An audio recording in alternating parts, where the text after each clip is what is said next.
Mon mari, c'est du passé.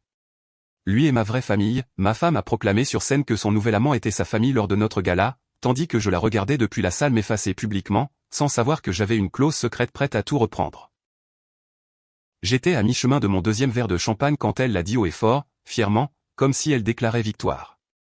Il fait partie de la famille maintenant, a-t-elle dit d'une voix mielleuse dans le micro, posant sa main sur sa poitrine comme si elle venait de lui décerner un putain de prix Nobel. Les appareils photo ont cliqué. Les gens ont souri. Quelques-uns ont levé leur verre en faisant semblant de ne pas avoir assisté à une exécution publique. Elle ne m'a pas regardé une seule fois. Je n'étais pas à la table d'honneur, ni même sur le plan de table. Mon badge disait consultant imprimé en petites lettres grises, la même police qu'ils utilisent pour les avertissements et les obligations légales. Elle s'en était assurée et le plus drôle, c'est que je n'ai pas scié. J'ai juste avalé son toast avec mon argent dans la pièce que j'ai payée sous le logo que j'ai déposé. Sa mère m'a regardé directement pendant les applaudissements. Brièvement. Son sourire n'a pas vacillé, mais ses yeux ont tressailli. Une arrogance de vieille fortune mêlée à un triomphe bon marché. Son avocat successoral, Monsieur Walters, lui a tapoté l'épaule et a chuchoté quelque chose. Peut-être quelque chose sur les apparences, peut-être sur le fait que je respirais encore. Le nouveau gars, Andrew Anders ou quel que soit le nom de joueur de NBA préfabriqué qu'il avait, a passé son bras autour de sa taille comme s'il avait été là depuis le premier jour, comme s'il connaissait la lutte. Ce n'était pas le cas. Il n'a jamais travaillé depuis le garage, n'a jamais dormi sous le bureau pendant la première sécheresse de financement, n'a jamais hypothéqué une chose. Mais maintenant, famille, que faites-vous quand la femme que vous aimiez réécrit l'histoire alors que vous êtes encore en vie pour l'entendre? Vous souriez, vous regardez votre montre, et vous attendez, parce que c'est la partie qu'elle n'a jamais comprise. Je n'élève pas la voix, je lève des documents pour que tout le monde les voie. Non, je ne suis pas sorti en trombe. Je n'ai pas jeté mon verre, je n'ai pas attrapé le micro et crié. J'ai construit ça. Cela lui aurait donné ce qu'elle voulait. Du drame. La preuve de mon ego fragile. J'ai juste bu la dernière gorgée de champagne. J'ai laissé le verre sur le plateau le plus proche et j'ai hoché la tête vers la scène comme un homme admirant une pierre tombale qu'il avait lui-même sculptée. Si vous écoutez toujours ceci et vous demandez pourquoi je n'ai pas riposté sur le champ, croyez-moi, je l'ai fait, mais pas de la manière dont il s'y attendait. Et si vous êtes arrivé jusqu'ici, faites-moi une faveur, cliquez sur ce bouton d'abonnement. 90% d'entre vous ne le font jamais, mais cela aide plus que vous ne le pensez et permet à mon équipe de continuer à vous apporter des histoires comme celle-ci que la plupart des gens ne croiraient pas jusqu'à ce que cela leur arrive. Revenons à cette nuit-là, ils ont commencé à jouer de la musique. Pas une playlist, un orchestre. Elle avait fait venir un quatuor à cordes de Berlin. Je ne savais même pas que je payais encore leur avance pour elle. Elle a dit que cela la faisait se sentir élégante. Je me demande si cela la faisait se sentir élégante quand je lavais des bols de ramen dans l'évier que nous partagions il y a 6 ans pendant qu'elle pleurait d'être rien et que je lui disais qu'elle était tout.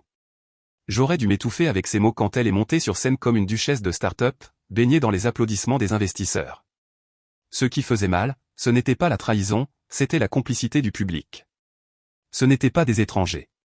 C'étaient des gens que j'avais rencontrés, à qui j'avais présenté le projet, que j'avais convaincu. La moitié du conseil d'administration me connaissait comme le discret. Bon sang, j'ai été le mentor de 2 des vice-présidents juniors. Ils l'ont regardé m'effacer d'une seule phrase et ont souri parce que le produit se portait bien. Le marché nous aimait. Le pouvoir aime un récit. C'est à ce moment-là que j'ai remarqué le registre des invités à côté de la table de réception. Une tablette numérique standard. Chaque nom enregistré avec un horodatage, une reconnaissance faciale, un balayage de signature. C'était subtil, facile à manquer. Je ne l'ai pas manqué parce qu'il y a 3 ans, dans une salle de conférence froide avec un jeune partenaire têtu, j'ai rédigé quelque chose appelé la clause 94B, enfouie profondément dans l'accord de fondation. Cela ne signifiait pas grand-chose. À l'époque, juste une sauvegarde, juste au cas où. Maintenant, cela signifiait tout. Et à 8h02, le lundi matin, elle détonnerait silencieusement et avec précision, sans explosion, juste un changement comme un glacier se fissurant sous son propre poids. Elle voulait poser avec sa nouvelle famille sous la bannière que j'ai conçue. Qu'elle le fasse. La photographie serait son tour d'honneur, ce serait aussi la preuve. La photo était mise en scène comme un couronnement. Ma femme, ex-femme en principe, sinon sur le papier, se tenait entre eux comme une reine. Une main autour de la taille de son nouveau jouet, l'autre reposant avec confiance sur le bras de Walters. L'équipe d'éclairage venait de finir d'ajuster le rebond de la boîte à lumière sur le fond doré que nous utilisions pour les événements de lancement. La bannière disait « Une nouvelle ère dans la conception humaine ». Je m'en souviens parce que j'ai écrit ce slogan sur une serviette en papier taché de café pendant que nous mangions à emporter sur un parking. J'ai toujours la serviette. Elle pense probablement qu'un de ses stagiaires l'a inventé. Le photographe a pris au moins 30 clichés. Elle n'arrêtait pas d'ajuster son sourire comme si cela faisait partie de sa présentation commerciale. Poli, délibéré, creux. Walters, comme toujours, se tenait droit comme s'il possédait la lignée de sa mère, ce qui, légalement parlant, était en quelque sorte le cas. Et puis il y avait Andrew ou peut-être Adrien. Peu importe. L'homme avait l'air d'avoir été élevé dans un laboratoire pour des photos de profil LinkedIn. Il ne pouvait pas s'arrêter de sourire et je ne pouvais pas m'arrêter de regarder le détachement au ralenti de mon propre passé. Elle a posté la photo moins de 10 minutes après qu'elle ait été prise. Pas de chaîne d'approbation, pas de seconde pensée, pas de filtre, juste une arrogance effrontée avec la légende, vraie famille, vraie vision. Et comme si cela ne suffisait pas, elle a tagué Forbes, Business Insider, et la fille de l'investisseur principal, la fille à qui j'ai un jour acheté un café avant qu'elle n'obtienne son premier poste d'analyste. C'est drôle comme la loyauté fond rapidement quand le champagne est impliqué. Je ne pense pas qu'elle savait que je l'ai vu la poster en direct. Je n'étais pas à plus de 2 mètres de là, près du bar où se trouvait la tablette du registre des invités, presque invisible parmi le centre de table florale et les carafes d'eau en acier brossé. Protocole de gala standard. Des journaux de confirmation de présence horodatés, mais notre liste d'invités était liée à l'index du dépositaire et cela signifiait que chaque nom comptait. Il y avait Walter S. Franklin, enregistré à 18h43 Relations Conseil Consultatif Franklin Estate Management. Son titre complet entré par l'assistant travaillant à la réception, qui aimait être précis. Un homme de la génération de sa mère. Il ne l'aurait pas remarqué. Il n'aurait certainement pas su ce que cela signifiait pour lui de poser avec l'épouse du fondateur sous une bannière payée avec l'argent de la série A, tout en étant contractuellement marqué comme un actionnaire juridique hérité. La clause 94B n'avait pas besoin de feu d'artifice, elle avait juste besoin d'une preuve d'alignement lors d'un événement public marqué par les investisseurs. La clause ne mentionnait même pas l'infidélité. Cette partie était poétique. Le véritable déclencheur était un conflit de représentation avec des actionnaires déclarés lors d'une présentation de marque officielle. En termes simples, ne posez pas avec l'avocat de votre mère devant le logo que votre mari possède encore légalement tout en appelant votre nouveau petit ami famille pour mémoire. Elle ne m'a pas remarqué partir. Personne ne l'a fait. Je n'ai même pas pris la peine de prendre mon manteau. J'ai laissé mon badge sur le bar à côté d'un verre de soda au gingembre en sueur. En passant devant le service de voiturier, j'ai jeté un dernier regard au bâtiment. Grand, beau, juste comme elle l'avait toujours voulu.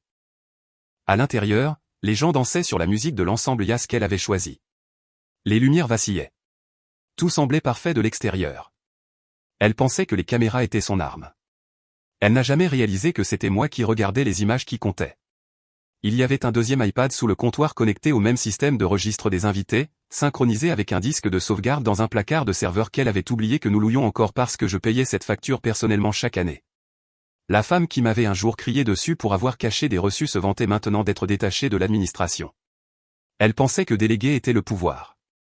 Elle n'a jamais appris que le désintérêt est le chemin le plus rapide vers la défaite et elle n'avait toujours aucune idée que le gala n'était pas le sommet de son empire. C'était le dernier, éblouissant instantané avant la chute libre. Laissez-la sourire, les métadonnées feraient le reste. Le dossier était beige, cassant sur les bords, et légèrement déformé par des années passées au fond de mon classeur personnel, coincé entre des dossiers dentaires et la garantie d'une imprimante que nous n'avons jamais utilisée. Sur l'onglet, de ma propre écriture, projet de constitution. Final, rien de sexy, rien de dramatique, juste des années de paranoïa déguisée en préparation. Je me souviens du jour où je l'ai écrit. Elle marchait pieds nus dans notre salon, présentant à des investisseurs invisibles pendant que j'étais penché sur mon ordinateur portable, tapant d'une main et tenant une calculatrice de l'autre. Elle était brillante à l'époque, sans aucun doute, avec une conviction comme un feu de forêt, mais elle était aussi imprudente, émotionnellement à haut risque. Je l'aimais trop pour le dire à voix haute, mais j'ai planifié le jour où elle s'épuiserait ou me brûlerait avec elle. C'est pourquoi je l'ai ajouté. La disposition sur l'intégrité des fondateurs, section 94B, enfouie sous les directives générales de dissolution. C'était simple, élégant et si ennuyeux en jargon juridique que personne de son côté ne l'a signalé. Pas même Walters, qui était trop occupé à se pavaner pendant les négociations sur les capitaux propres pour remarquer que les mots « dérogation du dépositaire » étaient une arme chargée. La clause ressemblait à une sauvegarde en cas de sabotage d'entreprise, mais son véritable pouvoir ne résidait pas dans ce qu'elle disait, mais dans le moment où elle pouvait être déclenchée. Si, lors d'une réunion formelle d'investisseurs, un actionnaire désigné se livrait à des actes de fausses déclarations publiques ou collaborait avec des parties non autorisées lors de présentations officielles, Le contrôle dépositaire temporaire de toutes les actions avec droit de vote reviendrait au fondateur initial pour un maximum de 72 heures. Pas de tribunal, pas d'audience, juste une preuve horodatée et une violation enregistrée de la transparence conçue pour les OPA hostiles ou, vous savez, les galas. La clause n'avait été examinée qu'une seule fois par son équipe juridique au début de la présentation de la série A. Elle l'a parcourue, Harry et m'a traité de mari génial et paranoïaque. Je l'ai appelée ma petite lance-flamme. Nous nous sommes embrassés sur le canapé. Puis elle a été distraite par un article potentiel dans Forbes et n'a jamais regardé en arrière. Ce qu'elle n'a pas réalisé, c'est que la fiducie créée pour détenir ses actions était déjà partiellement liée à cette clause. Et pendant qu'elle célébrait une nouvelle ère, j'ouvrais le PDF original sur un ordinateur portable jetable dans mon garage. Le fichier avait une signature numérique de nos 3 avocats, datée, scellée, immuable. Le genre de papier que personne ne pense à vérifier jusqu'à ce qu'il apparaisse des années plus tard avec une traînée qui brûle. Elle n'a jamais demandé pourquoi je refusais de numériser nos dossiers de constitution. Elle a dit que j'étais un dinosaure. Je lui ai dit que certaines choses étaient plus surcouvertes de poussière. Elle s'est moquée de moi. Pour ça. Elle s'est moquée du coffre-fort en métal, des tiroirs verrouillés, des sauvegardes externes. Elle a appelé ça la préparation à l'apocalypse de la start-up. Mais ce papier était son apocalypse. Il y avait 4 copies imprimées, une dans mon coffre-fort, une dans un coffre-fort de banque, une classée avec notre assistante juridique d'entreprise marquée inactive, et une plastifiée dans une enveloppe intitulée activée, seulement si nécessaire. Elle a un jour utilisé cette enveloppe pour caler une table de cuisine bancale. Elle n'avait aucune idée que la clause ne gelait pas seulement le conseil d'administration, elle mettait en pause tous les changements, tous les votes, toutes les restructurations. Si quelqu'un essayait de faire un coup comme annoncer un nouveau membre de la famille tout en posant avec quelqu'un légalement intégré dans un cabinet immobilier rival, cela serait examiné sous la figure de la violation du devoir fiduciaire. Son amant était un inconnu. Mais Walters avait approuvé 2 accords de financement distincts impliquant des actifs immobiliers et avait été signalé dans notre journal de conformité. Il a suffi de son nom sur le registre des invités, de sa présence sur la scène du gala et de sa voix sur la vidéo l'appelant famille. Une triple correspondance. La clause 94B s'est allumée comme un arbre de Noël. Pas de confrontation, pas de scandale, juste le contrôle silencieux qui lui échappait des mains pour revenir dans les miennes pendant 72 heures très puissantes et je n'allais pas en gaspiller une seule. Je n'avais pas besoin de vengeance. J'avais les papiers. L'email a quitté le serveur à exactement 8h02. Pas 8h01, pas 8h03. Le script d'automatisation avait été écrit avec une précision chirurgicale. À la seconde près. Je l'avais écrit moi-même il y a 3 ans, un week-end où elle était partie en retraite de bien-être et j'étais resté à la maison avec une bouteille de whisky et une feuille de calcul pleine de clauses conditionnelles. Oui. À l'époque, le fichier s'appelait sauvegarde d'intégrité 9.4 BD. Le script était intégré dans un compte email mort que nous utilisions pendant la phase de développement précoce, une boîte de réception fantôme que nous avions créée pour éviter les limites de Google Drive. Il n'avait pas envoyé de message depuis 1176 jours jusqu'à ce matin-là. Ce n'était même pas la première chose que j'ai faite ce jour-là. J'ai fait du café, je me suis juste assis à la table de la cuisine, j'ai lu quelques notes, puis j'ai ouvert le terminal du serveur, j'ai vérifié l'alignement de l'horodatage et j'ai regardé le compte à rebours atteindre 0. Au moment où il l'a fait, l'email a disparu du panneau. Pas de « êtes-vous sûr ?» pas de drame, juste une livraison propre et chirurgicale. Objet clause 94B. Événement d'activation confirmé. Le corps était presque vide. Une seule phrase, conformément à l'accord de fondation et à la documentation vérifiée, la dérogation du dépositaire est initiée. Ci-dessous, 3 pièces jointes. Registre invité gala métadonnées CSV extraite du serveur auquel j'avais encore un accès administrateur grâce à une accréditation de première année oubliée. Instantané entrée événement PNG, une exportation propre du système de registre numérique montrant une entrée horodatée pour Walter. Ce Franklin à 18h43. Titre conseiller juridique. Franklin Estate Group capture discours marquant MP4. Un clip vidéo de 42 secondes extrait de la caméra zénithale. Il la montrait sur la scène du gala, souriante, regardant directement la foule et disant « Il fait partie de la famille maintenant ». Walter était juste derrière elle. La main de son amant était sur sa taille.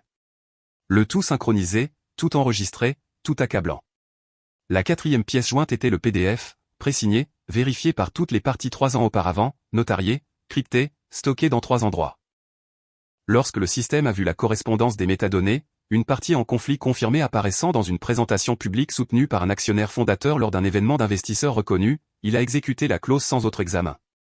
C'est la beauté de la conformité intelligente. Vous n'avez pas besoin d'argumenter, vous réglez simplement le mécanisme et laissez l'entropie suivre son cours. Quelque part dans la ville, le responsable de la conformité du cabinet que nous avions engagé lors de notre tour de série venait d'ouvrir sa boîte de réception encore à moitié endormie, s'attendant probablement à un lundi plein d'arriérés et de facturation. Au lieu de cela, il a trouvé un engin nucléaire habillé en étiquette juridique. Il lirait la clause, puis la relirait, puis ferait défiler les pièces jointes, ferait correspondre le nom à la liste d'invités, l'horodatage aux images. Ils entendraient les mots sortir de sa bouche avec son avocat derrière elle et le risque romantique à ses côtés. Et ils sauraient que ce n'était pas mesquin, ce n'était pas impulsif. C'était une exécution silencieuse menée par la clause même qu'ils avaient tous acceptée dans le confort d'une salle de conseil. À l'époque, quand ils pensaient que la menace viendrait des concurrents, pas du propre lit du cofondateur. À 8h07, mon accusé de réception a confirmé que l'email avait été ouvert. À 8h14, le système de conformité automatisé l'a signalé pour notification au conseil d'administration. À 8h23, le premier journal de discussion interne est apparu sur le canal miroir que je surveillais encore dans ma configuration anonyme. Quelqu'un peut-il expliquer à nouveau cette clause 94B? Il est dit, dérogation du dépositaire. Elle est active. Le message avait 3 réponses. La dernière disait, vérifiez les pièces jointes. Il l'a vraiment fait. Je n'ai pas répondu. J'ai juste fermé le terminal et j'ai pris une autre gorgée de café. Il avait un goût plus fort que d'habitude. Elle n'avait aucune idée de ce qui venait d'atterrir dans le sang de son entreprise. Mais à l'heure du déjeuner, les symptômes commenceraient. Le premier appel est arrivé à 9h20. Son téléphone s'est allumé avec W. Franklin, ligne privée et elle n'a même pas scié avant de répondre. Elle était encore en pantalon de pyjama en soie, sirotant un latte au lait d'avoine et faisant défiler la couverture médiatique du gala sur sa tablette. La photo était partout. Tesquin l'a qualifiée de refonte générationnelle audacieuse. Elle a souri à cela. Walter a-t-elle dit nonchalamment. Haut-parleur activé, la tablette posée sur ses genoux. J'ai vu la couverture, nous avons tout déchiré. Mais sa voix ne correspondait pas à l'ambiance. Nous avons un problème, a-t-il dit, lent et sec. Non, vous avez un problème. Elle a roulé des yeux. Il n'est même pas 9h30 et tu es déjà énigmatique. Vous avez activé une clause de garde, la 94B spécifiquement, elle s'est redressée. Quelle clause de l'accord de fondation? A-t-il dit. Et il y a eu un bruissement de papier à l'autre bout. Je pouvais l'entendre. Le bruit d'un homme fouillant dans quelque chose de vieux et de dangereux. Elle était liée à la transparence des investisseurs lors d'événements officiels de l'entreprise. Votre mari, il s'est arrêté. Il l'a structuré. Elle s'est moquée. On en est encore là. Qu'est-ce que ça a à voir avec moi? Il a hésité. Puis est venu le son de la panique pure et vieillie dans sa voix. Vous avez posé avec moi sur scène lors d'un événement d'investisseurs désignés. Vous m'avez appelé, famille. Il y a eu une pause, comme si le poids des mots n'avait pas encore atterri. Elle s'est regardée dans le miroir, souriant encore de la nuit précédente. Et qu'est-ce que tu es, famille plus ou moins? L'avocat de ma mère, son fiduciaire, son solutionneur de problèmes. Ce ne sont que des apparences. Ce ne sont pas des apparences quand vous le dites en vidéo devant la bannière de la marque, alors que je suis officiellement enregistré sur la liste des invités. Elle s'est figée. Il a continué, sa voix se resserrant. Un email a été envoyé au responsable de la conformité. 8h02 il provenait de son ancien compte administrateur sans signature, juste des métadonnées, des pièces jointes, des images horodatées, un instantané du registre des invités. Je les ai déjà vus. Elle s'est levée, son café éclaboussant. Qu'est-ce que tu racontes, Walter? Je dis, a-t-il expiré, que vous n'êtes plus l'actionnaire majoritaire. Ses mains ont agrippé le bord de l'îlot de cuisine. Excusez-moi. La clause 94B stipule que si un actionnaire est jugé publiquement aligné avec des agents fiduciaires en conflit lors d'activités officielles d'investisseurs et si cela est vérifié par une documentation horodatée, tous les droits de vote reviennent temporairement au dépositaire fondateur pour une période d'examen de 72 heures qui, à compter de 8h de ce matin, n'est pas vous. Elle a fixé son reflet. Il a fait ça, il s'est préparé à ça. C'est toi qui as fait ça, a-t-elle sèchement répondu. C'est une technicité. Les technicités sont ce pourquoi je suis payé pour surveiller. Et d'un point de vue juridique, vous avez levé un panneau néon qui criait violation. J'aurais dû me récuser dès que vous m'avez invité sur cette scène, mais je ne l'ai pas fait. Et maintenant? Et maintenant quoi? Sa voix a craqué comme un fouet. Maintenant, le conseil d'administration est gelé. Vos votes ne comptent pas. Le directeur des opérations a été averti. Un fiduciaire externe a été activé pour examen. J'ai déjà reçu une notification officielle selon laquelle mes droits de représentation successorale avec votre famille pourraient être résiliés en raison d'un conflit d'intérêts. Maintenant, elle arpentait la pièce, se prenant les cheveux d'une main, l'autre serrée sur le côté. On peut se battre contre ça. Je vous le déconseillerais. La trace écrite est claire. Légalement, c'est accablant. Émotionnellement, c'est nucléaire. Vous avez posé avec l'avocat successoral de votre mère et un partenaire romantique sur scène tout en excluant le fondateur, qui possède techniquement encore toute la propriété intellectuelle et l'infrastructure sous licence. Elle a regardé par la fenêtre, la bouche sèche. Il bluffe. Alors je vous suggère d'appeler son bluff rapidement car le temps de contrôle de la garde est compté. 72 heures, c'est tout ce dont il a besoin. Et s'il agit pendant cette fenêtre, il ne le fera pas. Il n'oserait pas. Walter n'a pas répondu, n'est-ce pas, a-t-elle demandé à nouveau, mais plus doucement. Écoute, je te connais depuis que tu as 13 ans, a-t-il finalement dit. Je t'ai vu démolir tous les obstacles. J'ai cru en toi. Je crois toujours en toi, mais cette fois tu es monté sur scène avec un couteau et tu lui as tendu le fourreau. Clic, il a raccroché. Le silence qui a suivi était plus épais que tout ce que Walter aurait pu dire. Elle est restée là dans la cuisine seule, le soleil entrant à flot, illuminant le communiqué de presse encore ouvert sur sa tablette. Vraie famille, vraie vision. Et en dessous, la photo souriante d'elle, d'Andrew et de l'homme dont le nom venait de l'effacer de son propre empire. Clause 94b. Elle ne se souvenait même pas de l'avoir signé, mais lui-ci. À exactement 12h30, la porte de la salle de conseil a été verrouillée de l'intérieur. 13 chaises, un haut-parleur, une carafe d'océan au centre de la table. La moitié du conseil d'administration avait l'air de ne pas avoir dormi. L'autre moitié avait l'air de venir de réaliser que leur nom était du mauvais côté de l'histoire. Aujourd'hui, il n'y avait pas d'arrangements floraux, pas de croissant Catherine, pas de dossier brillant. Ce n'était pas des apparences, c'était du triage. Sa chaise est restée vide. Sa plaque nominative avait été discrètement enlevée. Dehors, dans le couloir de verre au-delà de la réception, elle arpentait la pièce en talons qu'elle n'avait pas tout à fait enfilés. Maquillage à moitié fait, téléphone à la main aboyant dans le récepteur. Personne n'a ouvert la porte, personne ne l'a salué, pas même la réceptionniste, qui tapait simplement des notes avec ses écouteurs et évitait le contact visuel comme si c'était la politique de l'entreprise. À l'intérieur, la réunion a commencé. D'abord, la reconnaissance de l'alerte de conformité de 8h02. La vice-présidente de la conformité, Grande de Mars, cheveux argentés, ex-SEC, connue pour sa neutralité d'acier, a lu sa déclaration préparée conformément à la clause 9.4b de la disposition sur l'intégrité des fondateurs. Une violation fiduciaire documentée a activé le protocole de dérogation du dépositaire. Tous les droits de vote de l'actionnaire B sont gelés en attendant un examen. L'actionnaire B, c'était elle, le directeur des opérations de Bon Clark, s'est frotté les tempes et a marmonné, putain de merde. De Bon était un type bien, nerveux, agité, intelligent comme il faut l'être dans la gestion intermédiaire. Il a levé les yeux et a demandé, donc le fondateur à la garde ? Rand a hoché la tête. À partir de ce matin, oui, pendant 72 heures, a-t-il éclairci sa gorge. Et il a l'intention d'agir. Une pause. Rand a parcouru le paquet devant elle. Il a soumis 3 motions via la boîte de dépôt du fiduciaire, toutes marquées confidentielles, toutes dans ses droits dans les conditions de dérogation. Il y a eu un murmure nerveux. Quelqu'un a chuchoté. Il va perdre la tête. De Bon a cligné des yeux, il l'a déjà perdu publiquement en vidéo avec l'avocat. L'un des jeunes membres du conseil d'administration, nouvellement promu, avait l'air confus. Ce type n'est pas le gestionnaire de la succession de sa mère. Oui, a dit Rand sèchement et il est répertorié sur les documents de la SEC comme un détenteur d'intérêts financiers passifs, ce qui, combiné à son approbation publique de lui lors d'un événement officiel d'investisseurs, crée une situation qui était, pour le moins que l'on puisse dire, le président, un type de la vieille garde tranquille avec un portefeuille plus ancien que les parents de la plupart des employés, a tapoté lentement son stylo. Et qu'en est-il du petit ami ? Rand n'a pas levé les yeux. Aucun emploi formel enregistré, aucun calendrier d'acquisition, aucun accord de non-divulgation, aucune autorisation. Donc c'est une responsabilité légale, a-t-elle dit.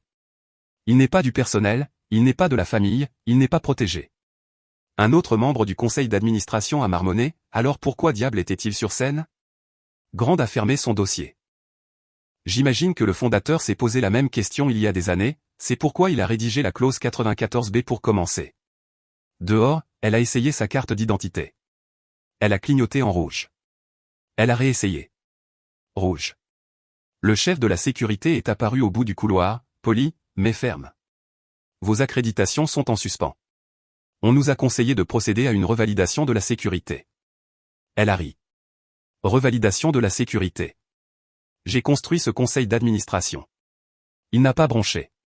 Nous suivons le protocole interne. Madame, monsieur. Ce mot a atterri plus durement qu'elle ne s'y attendait. À l'intérieur. La vice-présidente de la conformité a continué. Il y a une proposition sur la table, a dit Rand, pour nommer un fiduciaire tiers neutre pour gérer toutes les décisions des actionnaires pour le prochain trimestre. Si elle est approuvée, tous les votes du conseil d'administration initiés pendant la fenêtre de dérogation nécessiteront une authentification à double signature, une du fiduciaire, une du chef de la conformité. La pièce est tombée dans le silence jusqu'à ce que Devon lève lentement la main.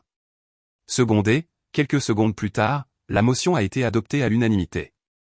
Le fondateur avait déclenché la réinitialisation, mais le conseil d'administration, son conseil d'administration, venait d'approuver son maintien. Il n'y a pas eu de cri, pas de porte qui claque, juste un changement. Dehors. Elle se disputait toujours avec quelqu'un au téléphone.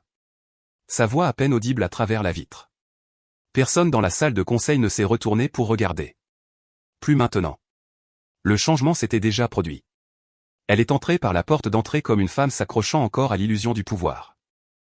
La maison de verre, de pierre et d'acier avait la même apparence, mais l'air semblait vide. Pas de musique, pas d'odeur de son parfum dans le foyer, pas de bourdonnement de la cafetière dans la cuisine, juste le silence puis le bruit d'une fermeture éclair. Il était à l'étage en train de faire ses valises, non pas frénétiquement, non pas avec vengeance, mais avec précision, comme quelqu'un qui coche des articles sur une liste qu'il avait mémorisée depuis longtemps. Elle a monté les escaliers en courant, ses talons claquant comme des accusations. « Tu pars comme ça » a-t-elle sèchement dit depuis le couloir, les bras croisés. Il n'a pas levé les yeux de la valise. 3 paires de pantalons, 2 ensembles de vêtements de course, la chemise bleu marine qu'elle lui disait toujours le rendre trop élégant pour les réunions. Plié parfaitement, emballé. Il a pris la trousse de toilette en cuir qu'elle lui avait achetée à Chicago, a fait une pause et l'a reposée. Puis, finalement, il a parlé. « Je suis déjà parti il y a 3 ans. Tu viens de le rendre légal pour moi. » Son souffle s'est coupé, il a zippé la valise. Pas une seconde d'hésitation. « C'est toujours notre maison, » a-t-elle dit, plus doucement maintenant. « Tu ne peux pas juste disparaître. » Il s'est levé. « C'est toi qui as disparu en premier. » Ce n'est pas vrai. Tu as disparu quand ta mère a commencé à chuchoter sur les actions héritées. Quand Walter s'est présenté à des réunions de présentation auxquelles je n'étais même pas invité, quand tu as arrêté de me présenter comme fondateur et que tu as commencé à m'appeler le partenaire silencieux, il s'est retourné et l'a regardé droit dans les yeux. Tu as disparu au moment où je suis devenu un inconvénient pour ton récit. Elle a ouvert la bouche, mais rien n'est sorti. Ne fais pas ça, a-t-elle finalement dit. Pas comme ça. Il a fouillé dans son sac et a sorti un simple cadre noir. Il le lui a tendu. Au début, elle ne l'a pas pris, elle a juste fixé. C'était la photo du gala. Elle, son amant, Walters, tous sourires, tous mis en scène. La bannière derrière eux, leur logo flottant comme un fantôme. Tu te souviens de ça, a-t-il demandé la légende. Il était écrit vraie famille, vraie vision. C'était ton message, n'est-ce pas? Elle a finalement pris le cadre, ses mains tremblant. J'ai financé cette bannière, a-t-il dit doucement. J'ai négocié le bail de ce lieu. J'ai payé le logo en verre personnalisé dans le hall. J'ai créé l'infrastructure qui a rendu ta vision viable aux yeux des investisseurs. Et toi, sa voix n'a pas augmenté, mais elle s'est aiguisée. Tu m'as effacé devant tout le monde. Les larmes ont monté, mais elle les a retenues. On a construit ça ensemble? Non, a-t-il dit. Je l'ai construit. Tu as rebaptisé le récit. Elle s'est approchée de lui. S'il te plaît, ne pars pas. On peut arranger ça. Parle au conseil d'administration. Retourne-y. On va arranger ça. Tu l'as déjà arrangé, a-t-il dit. Tu l'as juste fait sans moi. J'essayais de nous protéger. Tu essayais de te protéger toi-même. Il l'a coupé de se sentir comme si tu me devais quelque chose. Tu voulais voler et prétendre que tu n'avais jamais été porté. Il a pris ses clés, et passé devant elle. Où vas-tu, a-t-elle demandé, la voix craquant. Le seul endroit où je peux encore faire confiance au silence, a-t-il répondu. Elle l'a suivi en bas des escaliers, trébuchant presque sur la dernière marche. Nous avons une histoire, a-t-elle dit désespérément. Nous avons une vie. Non, a-t-il répété, tu as un cycle de nouvelles, un petit ami non déclaré et un avocat qui vient de mettre fin à sa propre carrière en posant sur une photo qu'il aurait dû éviter. À la porte, il a fait une pause, a regardé la maison une dernière fois. Le même canapé, la même lampe, le même vase qu'elle a cassé lors de leur première vraie dispute, recollé comme si cela suffisait. Elle a murmuré, « Pourquoi ne m'as-tu pas arrêté ?» Il l'a regardé. « Je l'ai fait, » a-t-il dit.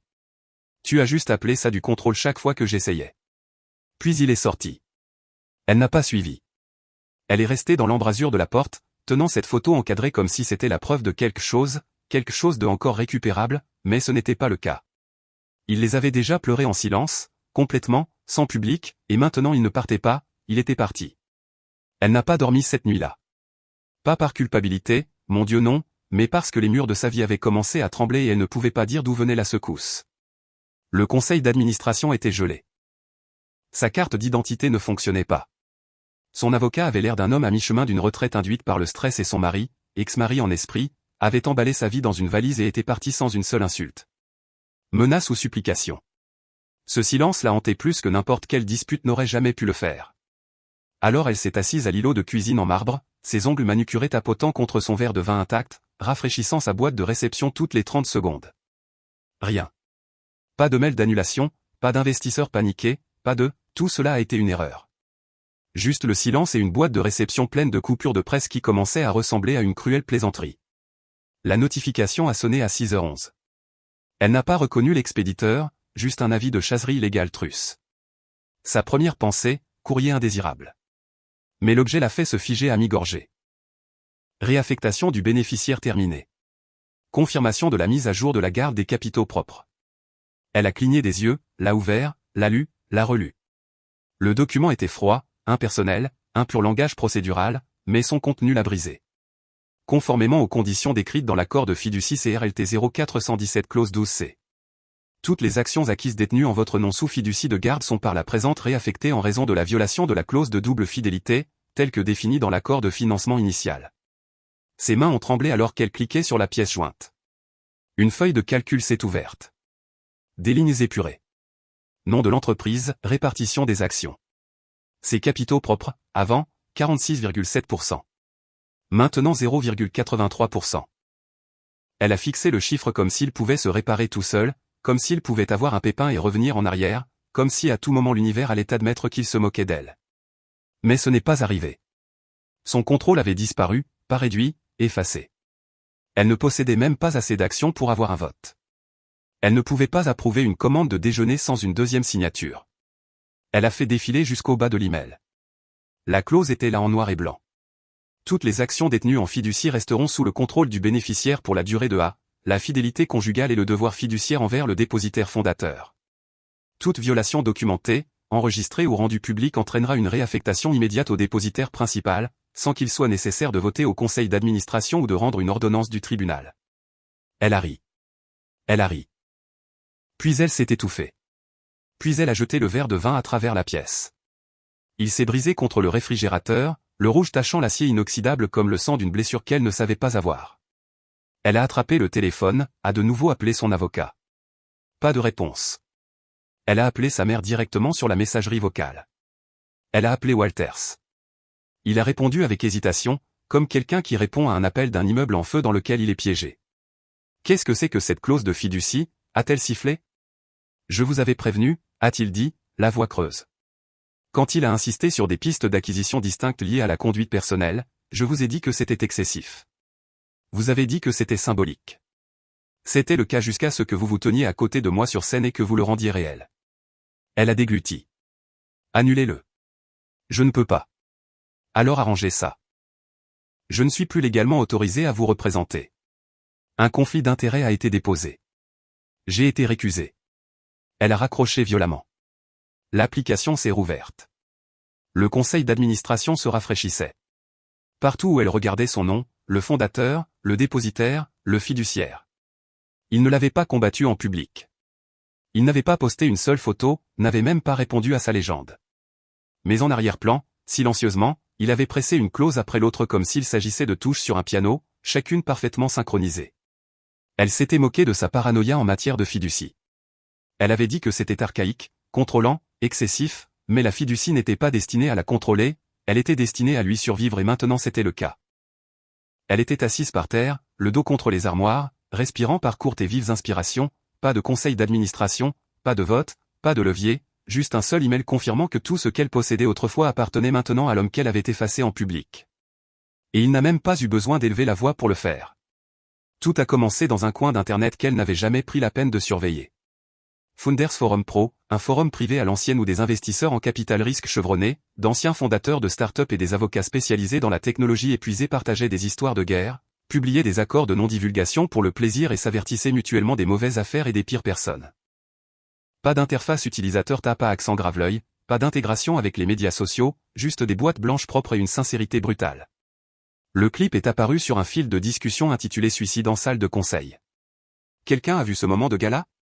Il n'y avait pas de légende, juste une vidéo de 42 secondes intégrée à partir d'un lien d'hébergement privé. Elle est sur scène, souriante, robe impeccable, lumière chaude, puis, il fait partie de la famille maintenant, dit-elle en faisant un geste vers l'homme à côté d'elle. Son nouvel amant, Walters, l'avocat successoral de sa mère, est derrière elle, hochant fièrement la tête.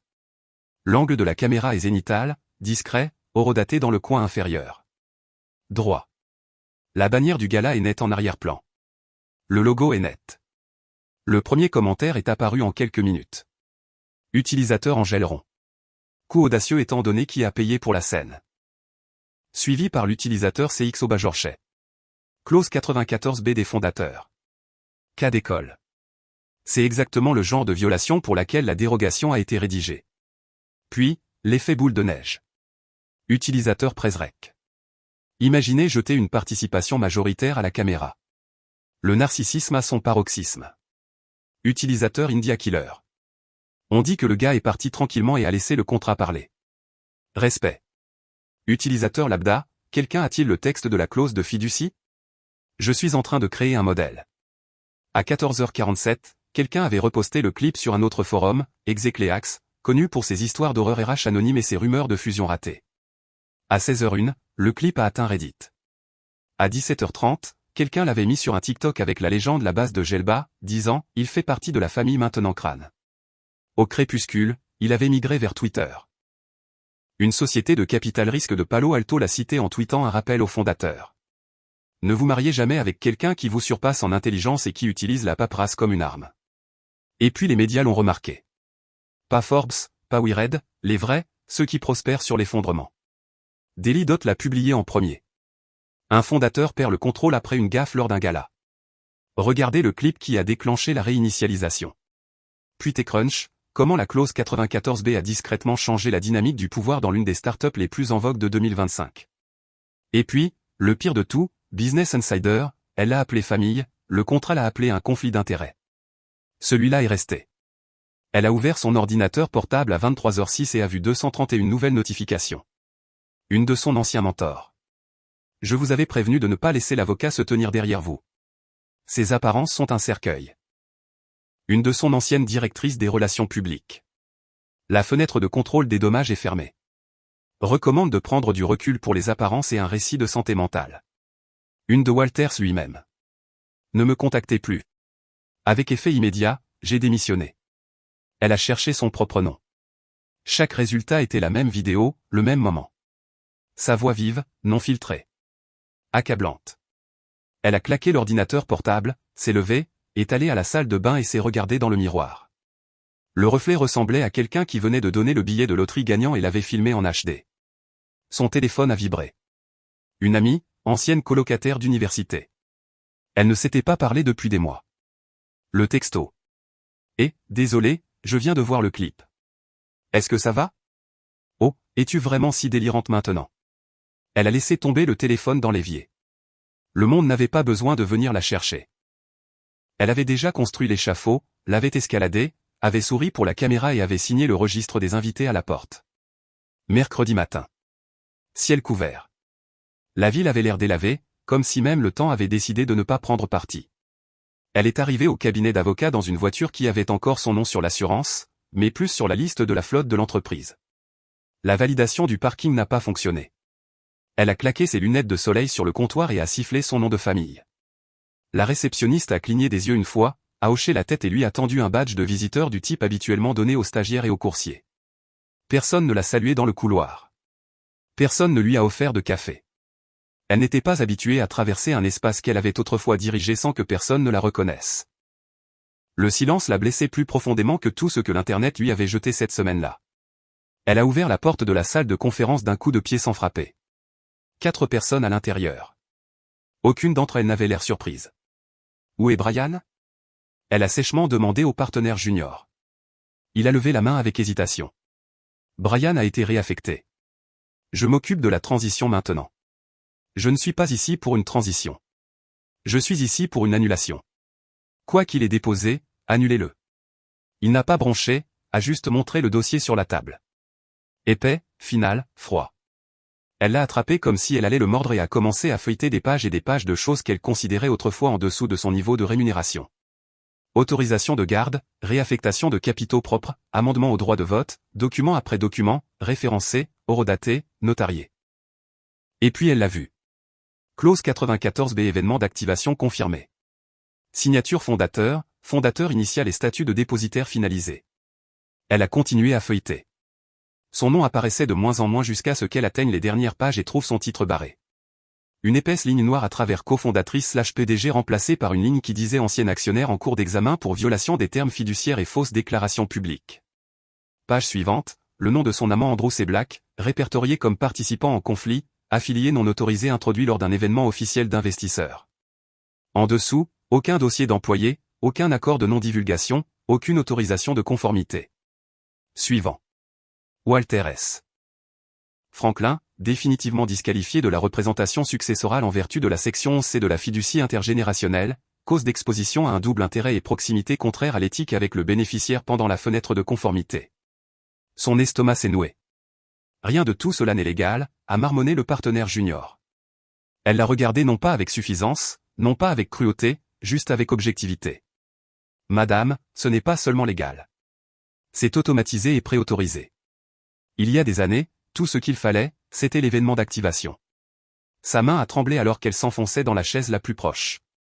Qu'est-ce qu'il a fait? A-t-elle murmuré. Une assistante juridique près de l'imprimante qui était restée silencieuse tout le temps, a pris la parole sans lever les yeux. Il n'a rien fait, a-t-elle dit doucement. C'est vous qui l'avez fait. Il s'est juste préparé. La pièce est devenue silencieuse. Ce n'était pas seulement les documents, c'était le poids de savoir que cela n'avait pas été une contre-attaque. C'était une architecture lente et patiente de conséquences. Chaque clause liée à une autre clause, chaque fiducie cartographiée sur la conduite, chaque silence, chaque report, chaque fois qu'elle l'avait senti et l'avait laissé faire, tout cela avait été enregistré et elle avait signé chaque page. Quelque part, dehors, un bus est passé avec une publicité pleine pour la nouvelle campagne de son entreprise Nous continuons à concevoir l'avenir. Son visage faisait autrefois partie de cette image. Il avait été recadré cette semaine. Elle s'est levée sans feu, sans voix, juste une sorte de poids mort dans sa poitrine qui ressemblait à une chute, mais plus lente. Elle n'a pas demandé une copie du dossier. Elle n'a pas menacé d'action en justice, non pas parce qu'elle ne le pouvait pas, mais parce qu'elle a enfin compris. Il n'a pas incendié son empire, il a juste construit sa sortie si soigneusement, si invisiblement, que lorsqu'elle a déclenché le fil, tout ce qui restait était l'écho de sa propre voix. 10 ans, il fait partie de la famille maintenant. Et la connaissance que tout le monde l'avait entendu, surtout lui.